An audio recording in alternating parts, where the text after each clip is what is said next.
Welcome back to the Daily Drum on WHUR and Sirius XM Channel 141. This is the Insight segment. I'm Harold Fisher. This is Good Friday. It is the day on the Christian calendar when Christians recognize the crucifixion of Jesus Christ just ahead of Easter Sunday.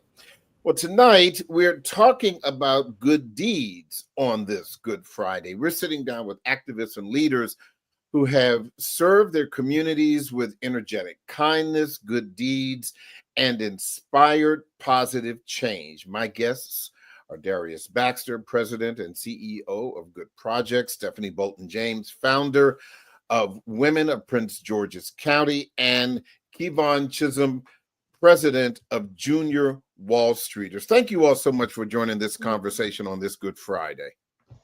Thank you. Thank you for having us. Sure thing. So, usually, as you may be familiar, and certainly, Darius is, a lot of times when we're talking on this program, we've got some hard truths that we are looking at. We're looking at social ills and public safety and crime and problems with young people, sometimes problems with the old ones too.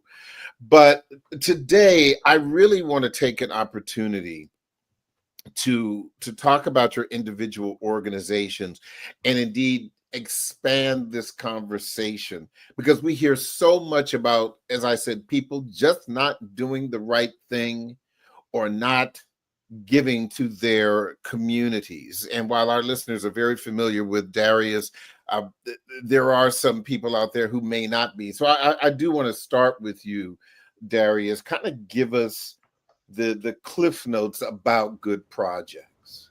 Yes, and thank you so much for having me back on the show, Harold. Sure. I'm here today, blessed and honored to represent Good Projects, a nonprofit organization based here in Washington, D.C. that has the pleasure and honor of serving youth and families that live in the Southwest public housing community here in the district, providing them a slew of resources, everything from after-school programs and summer camps to things like food, clothing, housing support, and jobs. So thank you so much again, Harold, for allowing me to be here today representing our community and all the amazing things that are happening there. Thank you so much. And what about you, Stephanie, the Women of Prince George's? What do you do and how did you get started? Well, thank you so much for having me as well. And thank you for asking that question. The Women of Prince George's actually celebrates 15 years this year. Well, and we provide Thank you. And we provide resources for business women and entrepreneurs in the greater Prince George's County area, which means if you want to do business with the federal government, still, you can do business with the federal government. I heard the still. But there are ways to pivot. There are people still winning contracts. So therefore, we provide the resources and the education on how to approach that. If you just want to start your overall business and you're an entrepreneur, how do you do a business plan? How do you do a marketing plan? How do you set your strategies? How do you set your goals? We provide education to women business owners on how to get started in operating their own business. And that is our primary focus, in addition to quality networking, quality relationships, collaborations, so that you can work together on approaching contracts or opportunities in the greater Washington area, be federal, corporate, state, either category. We assist you with being able to approach those opportunities successfully. Okay. And Kevon, talk to me about Junior Wall Streeters. Yeah, so Junior Wall Streeters, we are actually a nonprofit as well. And we started 6 years ago. And our primary mission is addressing the racial wealth gap through financial education. And we provide these services via summer camps, after school programs, workshops. And we achieve this through a culturally diverse perspective, looking at a historical perspective. And we try to talk about with our youth and adults. When I say a cultural perspective, I mean we cover some of the topics that we're still traumatized by today, like why don't we have bank accounts, right? We're underbanked or unbanked, those two things, right? So, in one way, we talk to our most, I say youth, because most of our summer camps consist of kids between 12 and 21. We talk to them about the Freedoms Bank, disaster. Like, some of us are still traumatized by that experience. Their parents, not the kids, but the parents are passing this trauma on. Like, don't put your money in the bank. So we deal with that in our summer camps, because we have some kids, because we have a 2-week summer camp, and we start off, the first week is all financial literacy, teaching the kids about banking, budgeting, understanding credit, understanding the economy, and then we teach them how to invest in the stock market. But we try to do that. Our overall intent is addressing the racial wealth gap, which right now is the median net wealth for African Americans is about $44,000, compared to whites being $288,000. So there's a big gap. We have a lot of work to do, and we're doing it. Darius, tell us the story of why you started Good Projects. What was your own personal inspiration? Wow, that's a tough topic for here on Good Friday, Harold. I know the sun is shining. I don't want to put cloud over people's heads. But Good Projects for me has been a labor of love from a childhood that was marred in many ways by trauma. And at times, admittedly, one that was marred by poverty. I experienced the violent death of a parent at a young age, and that thrust my family on a path where at times we struggled with housing. At times in the middle of the summer, we didn't have AC. In the winter, we didn't have heat. And for a lot of young people, particularly ones that I work with, I see how when they go through those experiences, how it breeds hopelessness in them. I was blessed to have a mother that, despite what we might not have had from a resource perspective, she filled our house every single day abundantly with love. And because of that, there was never a point where I found myself in a state of hopelessness. There was always a mindset that I adopted at a very young age that, and I thank her for this, that if I do the right things as far as staying in school, listening to my teachers, surrounding myself by good mentors, keeping my focus on the football field, that I would put myself ultimately in a position through hard work that I could achieve something greater for myself, and ultimately, even at a young age, thinking about this, achieve something greater for my family. I was blessed to be able to go to a small liberal arts school here in the district called Georgetown University, fresh out of high school on a football scholarship, which then propelled me to different opportunities as I approached my senior year. And many of my classmates took those opportunities. What does that mean? They went to Wall Street. They became consultants, fresh out of college, taking on six-figure to mid-six-figure jobs. And unlike my peers, I looked around and I said, I don't want to be sort of what they call an exception to the rule. Meaning, here's a young man from all of these experiences, having been thrust into this position of opportunity. And then I go on and obviously achieve great things for myself. And obviously everybody in those positions always hopes that they'll come back and help as many people as they can later on, and if they've got it for them. But for me, it wasn't about being an exception. It was about being an example. It wasn't enough for me to look around and be like, Darius Baxter is the one that's going to make it. I wanted to create a world where my story wasn't an anomaly or celebrated in the ways it has been, because it becomes so repetitive that young people from Southeast DC that have experienced trauma can do things, that they can be things, that they can achieve. And that started off with, in that first summer post-graduation, starting similar to Brother Chisholm, just starting a summer camp. Mm-hmm. I would have never known that 6 months after starting that summer camp that we would have been invested in by the District of Columbia to then ultimately scale that program. And here we are going into year 10 as we prepare to even celebrate our Earth Day event tomorrow, having amassed a team of about 40 folks, having scaled to a point where we're generating about $2 million a year, being able to impact people on 2 different continents, both here in Washington, D.C. and in Nairobi, Kenya, and being able to serve hundreds of kids each and every day, not just through the products and the resources, again, that we provide them, but as the example was provided to me as a young person, most importantly, serving them with love. Mm-hmm. Stephanie, talk to me about your own personal definition of what it means to be good? Means to be good per as far as an individual is concerned, or just overall? As far as Stephanie is concerned, particularly in the capacity of the organization that you Hmm. started. Hmm. And when you look at those Means. women, Hmm. Hmm. and realize Hmm. the the steep road that a lot of them are trying to walk, Hmm. and you in a position of leadership, not, Hmm. this isn't just about the money, it's got to be more than that. Yes. So, in terms of what that means to me and what it means to the women that are in the circle of the women of Prince George's, we have a responsibility. We have a responsibility to the community to make sure that those that are interested in pursuing business and pursuing business successfully, to make sure that they have the tools that they need. Other communities make sure that their business owners have the tools and the education that they need to be successful. And one of the things that we pride ourselves in is when we do have our education sessions, we share experiences. We share things that you can't Google, you can't read about. These are things that you only know if you've been down that road.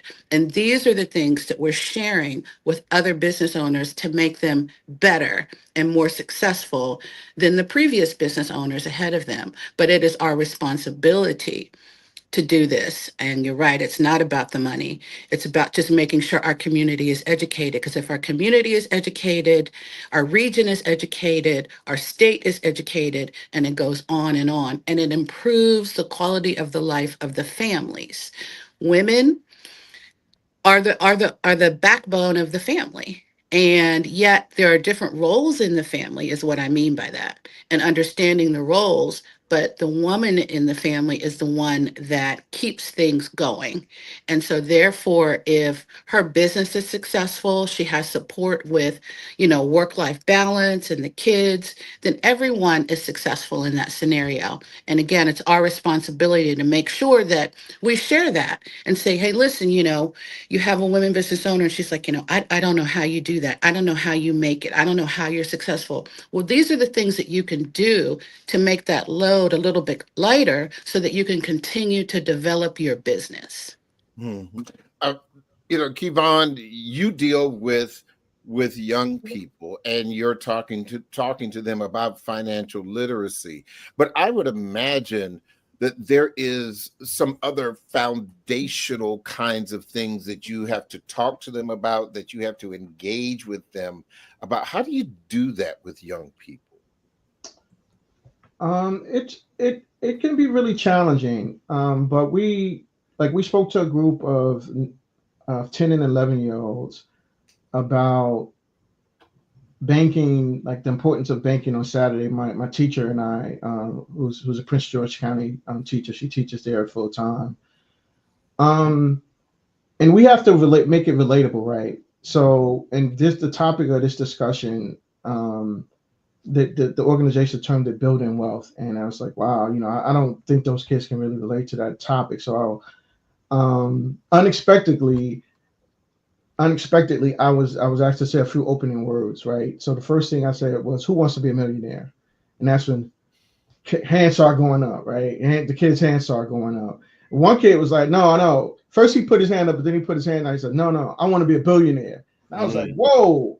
So right away, we try to talk to the kids in a way that they will understand, right? But Harold, we try to take it. I our goal, one of our goals is we want the kids to be we want the kids to be investors over consumers, right? So, and when I say that, I mean, like, rather than buy the Nike sneakers or Adidas sneakers, why not invest in this Nike stock? So a lot of the subject matter that it's a general subject like investing in the stock market, but we try to make it more relatable to topics. Like my son, who I had him along with me. He's been on this journey since he was 11. So I wanted him to be able to speak to the kids so they could say, hey, if that kid is doing it, I can do it too. And so we do it together, right? Hold that point. I'll Mhm. let you finish your point. I do have to take a really quick break, and I'm reminding our listeners that you can hear this at every edition of the Daily Drum Insight segment via podcast on WHUR.com. The original Quiet Storm with Raheem Devon is next on WHUR. I'm Harold Fisher. We continue this conversation on Sirius XM channel 141 and 96.3 HD2 in just a few seconds. Welcome back to the Daily Drum on Sirius XM channel 141. I'm Harold Fisher. We continue our conversation on this Good Friday about good deeds. My guests are Darius Baxter, President and CEO of Good Projects, Stephanie Bolton James, founder of Women of Prince George's County, and Kevon Chisholm, President of Junior Wall Streeters. You were talking about your interaction and being relatable to the young people that you are serving. Kevon, please finish your point. Yeah, so we try to do that, right? We try to make it relatable with the subject matter because it can be taken as it's so far away, like because they're not old enough. But we get them involved in playing games, like they play the stock market game, and we make it fun, like a competition, like whose portfolio is who has more gains from the stock market in 1 week versus week 2, and we try to reward the kids. Right. But this is a family nonprofit, Harold. This is a family nonprofit. What I mean, my wife is involved as well. So I got her involved to better support us, right? My wife is a social worker. And just last year, right? So I was reading an article about a financial therapist, what their role is, right? And I didn't know what that was. So I asked my wife, can she look into that? And she became certified and became a financial therapist, right? So she can help our parents deal with their kids, right? Because that's a hard topic in parents talking to their kids about money. So we want to make it easier because the more the parents can encourage the kids to learn about money, to understand money, it becomes less of an issue long term, right? I shared the same struggle as Darius did. Like I took like the times like we were when I was growing up in Newark, we were evicted several times. Like I wonder now today, like how I feel about money, right? What if my mom would have said, "Listen, Kevon, I can't pay rent this month. Blah blah blah. Why?" Then maybe I wouldn't have been so traumatized by it because she's a single parent raising us. So, and we try to teach our parents so they could be able to work with their child in dealing with that. I'm really open with them about my experience, just like Darius is. Like, so they know I've been through some of the things. When I told the kids I was evicted, they didn't even know what evicted was because they hadn't been through that. I'm like, nah, I wasn't always where I'm at now. Right. And the other thing that people, may not know, I mean, you're from, North Jersey, but, you're also a lawyer.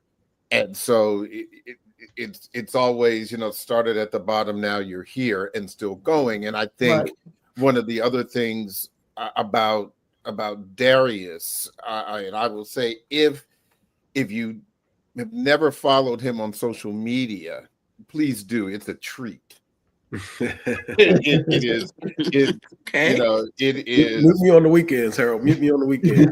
Yeah, it's a whole. It's a whole mood. He is in some ways humble, but it's always good to be able to show the community that you serve. Where you can go. As they say, I'm trying to have your hand. With with all of the, he has seen the world. But Darius, why? This is a really simple question. Why be good? The simplest questions are sometimes the hardest ones, Harold. Why be good? Because the world demands it.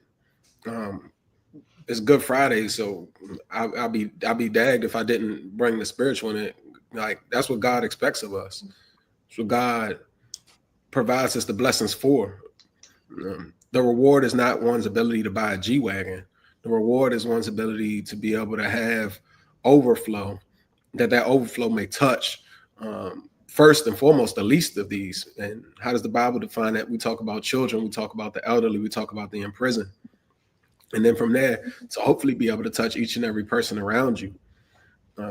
I have been blessed beyond my wildest dreams since a very young age in my professional career to have ample opportunity to elevate myself. And what have I chosen to do with that platform, Harold? And I appreciate you saying that. I've done my absolute best. And of course, I haven't always been perfect at it, but I've done my absolute best to try to elevate everyone around me. I had a friend just yesterday, we were talking on the phone, and she was just checking on my mental health.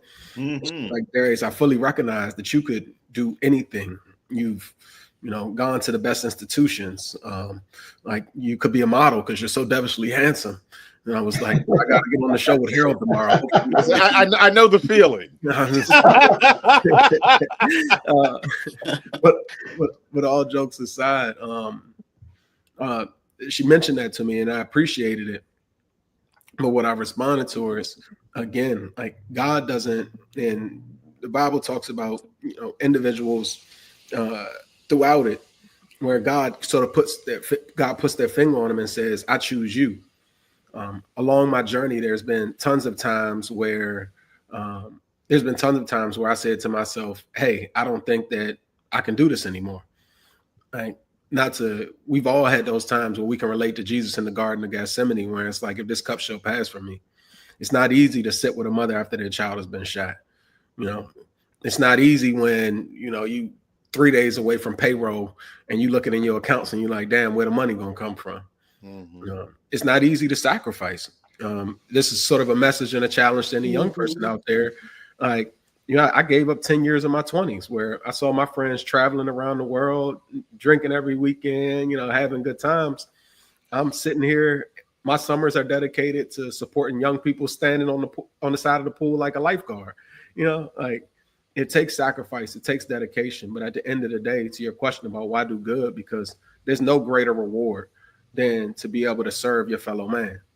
Right. They talk about the best way to find yourself is to lose yourself in the service of others. And this isn't just about my personal journey, but more so a call to action to each and every person that's listening today. Like, I've had periods in my journey where I've been depressed. I've had periods in my journey where I've been sad or felt like I'm down and out.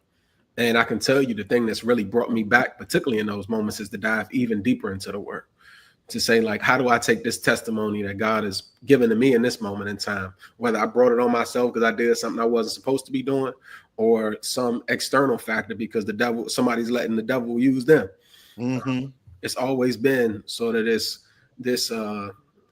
muscle memory to say, what is the best way to get back to that happy place? What is the best way to get closer to God? It's to serve. So why do good? In short, because that's what God calls all of us to do. Whether we answer that call or not, Harold, I can't speak for everybody, but I can confidently say when I look in the mirror every single morning, when I put the cover over my head at night, that I chose to answer that call each and every day of my life. And hopefully by the grace of God, I'll have the opportunity to do that for many, many decades to come.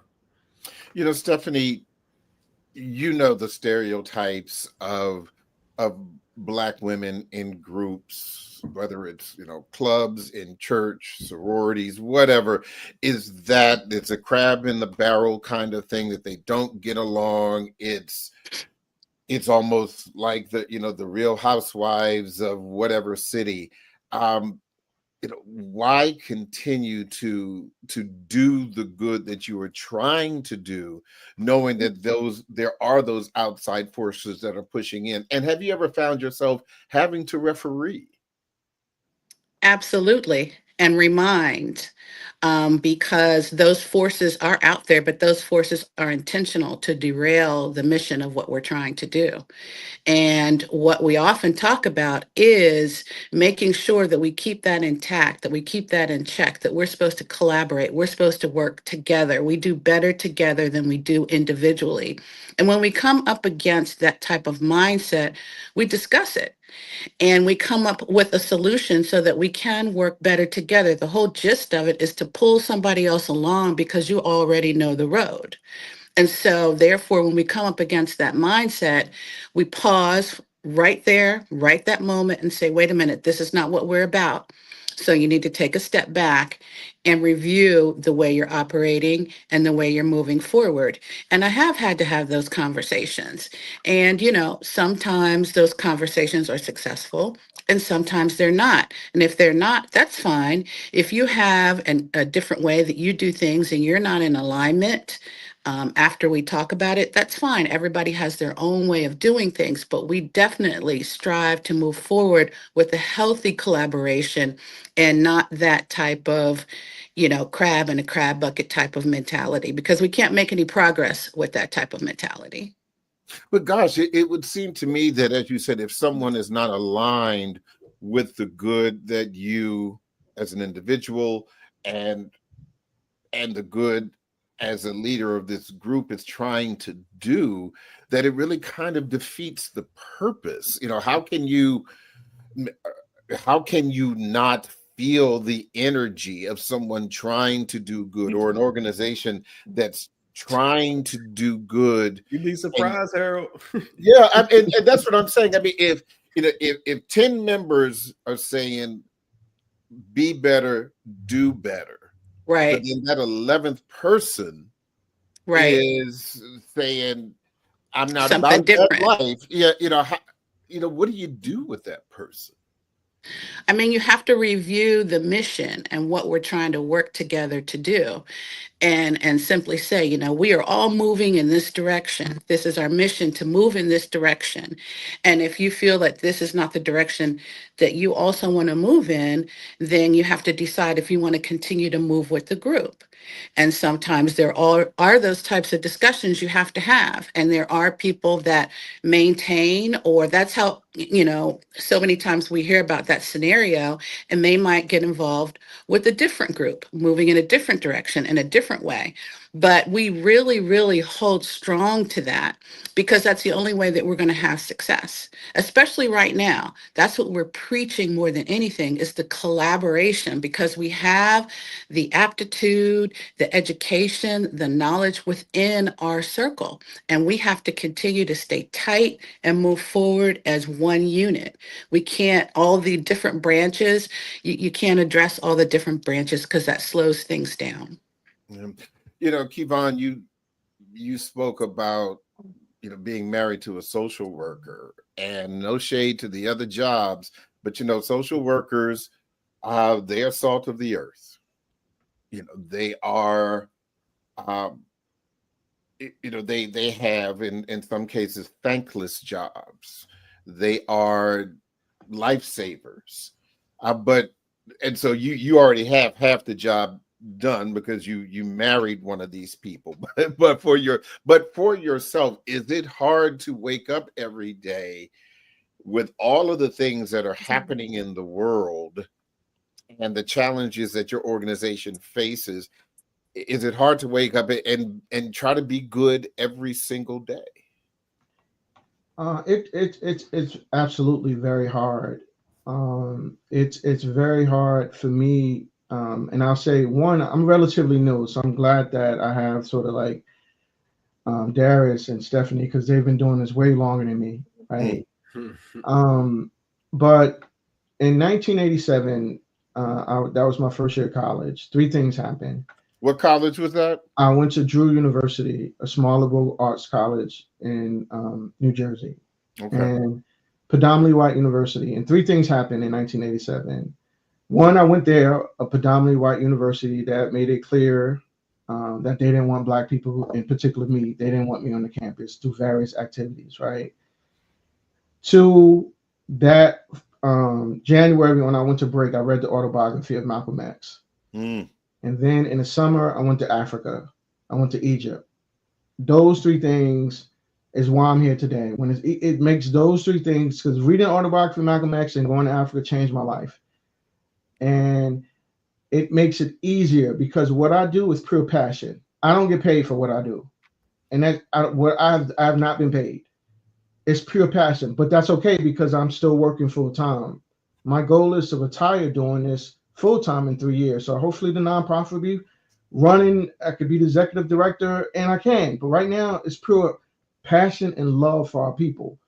But it's really difficult, because I believe that what I do, that people will be more supportive. So you like, and people that can be more supportive. That being good is like, oh, can you sponsor a camper? It's only $300, and they got millions, and tell me no. Right? That makes, I'm like, why do I have to hear this no? It's discouraging a bit, right? But what builds the fire in me, right? Like even with this current administration, because I said 1987, right? So I grew up under the Reaganomics. So I know it's like, and when I met with the kids 2 weeks ago, I said, look, this is what you're going to face. This is what your parents are going to face, and try to give them a mindset like, so when you get older, when you're 20 years older now, you could think back when this president was in office, and so you can be prepared for the challenge. So I was like, no, that's when the cheese lines were long in Newark, when Reagan was in office. That Reaganomics, that trickle down economics, I already been through that. So I'm now like, that's my fire. And I'm like, okay, I can talk to the kids about it. Like, this is a difficult phase now, right? The fact that the federal government is one of the largest employers of African Americans. I'm like, I'm hoping our camp is going to be full this summer, right? But that's because that many African Americans losing jobs and a higher percentage of us being financially illiterate. That means that we probably didn't have emergency funds set aside. We didn't expect it was coming. We thought because of the federal government is one of the more secure jobs. These are the things that I'm like, okay, there's work to be done. I can make a change somehow. Our organization can make a change. And hey, if the adults want to take our program, come on. We want you. We want adults, primarily for kids, but we welcome anyone that is willing to learn. Yeah. And here's a question for each of you, and I'll start with Darius, because each of you have been very, very clear about your organizations and service to the community. But what does this do for you personally? What does the work that you do for others, how does that make you feel when you sit in those quiet moments, Darius? I tell people all the time, I'm the most selfish, selfless person that exists. And I'll say that because when I started this work, I saw it very much as selfless. But to the examples that I provided earlier, as I continue to get deeper and deeper into my career, and started to matriculate in age, particularly now as an adult looking out into my peers, I realized how going on those same individuals that I graduated college with or graduated high school with, how they went into careers that may have provided them more affluence, how at times, how unsettled they are, right? Like, I wake up every single day, Harold, with a joy in my heart. I'll say that again. I wake up every single day with a joy in my heart. And on top of it, to what Brother Chisholm just shared, I'm blessed. I get paid for this. Like, I get paid. Like, and I'm not going to tell you, but you can look up the average salary of an executive director in the District of Columbia. I'm right there. Like, I get paid every single day to do what I love. Most days in the summertime, that means running around with kids all day, playing basketball, teaching them how to tie their shoes, keeping them from, slapping on each other and stuff. Like, it's probably the worst part of my job in any given day. Like, I say I'm the most selfish, selfless person because this is such a blessing. Like, there's so many people in this space, and you said something earlier too, Harold, about like, how could anybody, to Miss Stephanie's point, how could anybody sort of go against that? Every single day I encounter people, even in this space, who are miserable. Half of them probably listen to the show right now, are miserable, like very miserable people, and I just don't get it. I'm just like there's no greater. First off, I'm gonna be crip walking through heaven's gates. I promise you.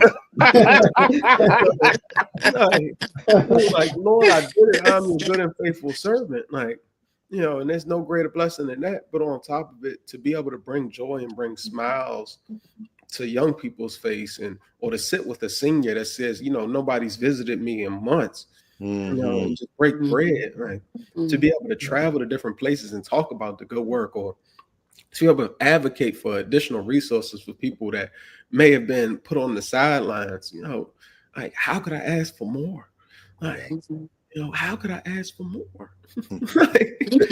What about you, Stephanie? What does this work do for you when you sit back and you kind of reflect on, at the end of one of the events that Right, the Women of Prince George's County does, when you're by yourself and right, you think about a successful day or even a successful year? right. How it makes me feel Hmm. is grateful. It's a blessing to be able to put people together. It's makes me feel like I am a light in someone's life when I can provide direction and collaboration, and they come up to me and they thank me and they say, I came to one of your events 2 years ago. I had no idea it existed. I met so and so and so, and now I'm on my second opportunity that I'm closing for my small business. And we're now gone from this revenue level to this revenue level. And those are the kinds of things, because that is what it's about, is putting the right people together, giving them the resources, giving them the education so that they can grow and make these types of moves. And it just makes me feel blessed, grateful. This is the work I'm supposed to be doing for my community, and I'm doing what God chose me to do. Mm. What about you, Kivon? When you think about, even in this short period of time, by your own description, what you've been able to achieve, how does that make you feel? It makes me feel great. I really want to be in Darius's position, and I know that there's hope. Hmm. Um, but and I say that one, I spoke to, I went to my high school. I spoke via Zoom to my alma mater in Newark, and one of the kids asked me. He said, "Do you use your college education for your work?"